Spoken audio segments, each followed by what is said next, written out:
렌트겐이 처음 엑스레이를 발명했을 때 사람들은 몸속을 해부 없이도 볼 수 있다는 사실에 논란 반 걱정 반이었습니다. 왜냐면 이 기술로 투시를 해서 비밀스러운 사진이 유출되어 돌아다닐지도 모른다고 생각했기 때문이죠. 어떤 속옷 회사는 X선을 막아준다는 거짓말을 치면서 속옷을 광고하기도 했죠. 그 속옷은 납덩이로 만들어졌나 봅니다. 여튼 엑스레이가 불러온 파장은 어마어마했는데 과연 엑스레이는 어떻게 발명되었을까요? 비르츠부르크 대학 교수였던 렌트겐은 나이 50이 될 때까지도 그냥 평범한 논문을 쓰면서 지내고 있었습니다. 그러다 레나르트라는 동료 과학자의 도움을 받아 음극선관을 이용해 금속 방막에 음극선, 즉 전자를 쏘는 실험을 했는데요. 다른 곳으로 빛이 새어나오지 못하게 관을 검은 종이로 막고 암실에서 실험을 했는데 자꾸 무언가가 새어나왔습니다.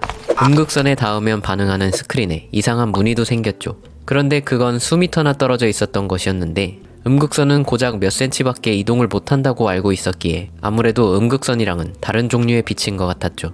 이 이상한 무언가를 막아보려고 판자나 헝겊 같은 걸로 덮어보기도 하고 1000페이지짜리 책으로도 덮곤 했는데 별짓을 다해도 막지는 못했습니다. 그러다가 나판으로는 막을 수 있다는 걸 알아냈죠. 그런데 스크린을 확인하니 나판이랑 자기 손뼈가 찍혀 있었습니다. 의심병 환자였던 렌트겐은 자기가 미쳐버린 줄 알았습니다. 아, 이렇게 실험만 하다가 정신병자가 되는구나 하곤 이런 오컬트적인 일이 알려질까. 조수들도 다 내쫓고 혼자 실험실에 틀어박혀 뭐가 잘못됐나 고민했죠. 자칫하면 과학계에서 퇴출당하고 언덕 위의 하얀 집에 가야 할 것 같았습니다. 오랜 고민 끝에 내 약혼녀는 객관적으로 봐주겠지 하고 약혼녀를 실험실로 초대합니다. 렌트겐은 약혼녀의 반지를 낀 손을 이 빛으로 촬영했습니다. 그리고 스크린을 확인한 순간 둘 다 소리를 깍 하고 질렀습니다. 약혼녀는 자신의 시체를 보는 것 같아 무섭다며 실험실에 가기를 꺼려했죠. 그래도 그 순간 렌트겐은 자신이 미치지 않았다는 사실에 다소 안도합니다. 의심과 마음고생으로 수척해졌던 렌트겐은 이 빛의 발견을 공식적으로 발표합니다.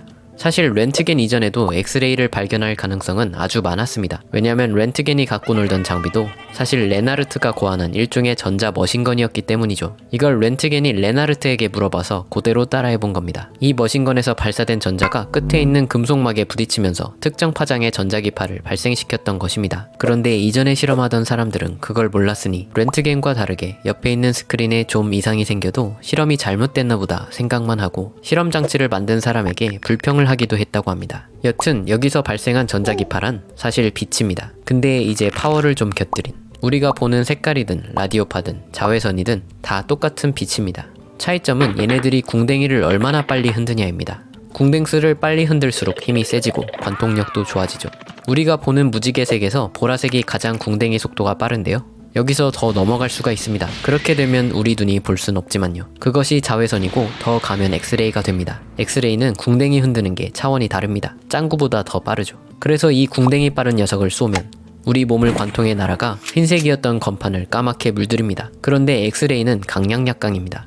밀도 높은 뼈는 상대적으로 관통을 잘 못합니다. 그래서 건판에 잘 찍히지 않죠. 이런 방식으로 우린 몸 안을 들여다볼 수 있는 겁니다. 렌트겐은 이 휴대의 발견으로 최초의 노벨상 수상자가 되어버렸습니다. 그런데 이제 레나르트의 심기가 불편했죠. 자기가 장난감 만드는 법이랑 쓰는 법을 다 알려줬는데 렌트겐이 홀랑 먹어버린 거죠. 그런데 렌트겐이 노벨상을 수상할 때 레나르트 이야기는 안 했나 봅니다. 완전 삐져버렸습니다. 그래도 4년 뒤에 음극선 연구에 대한 공로로 레나르트도 상을 받았습니다. 삐진 게 조금 풀렸습니다.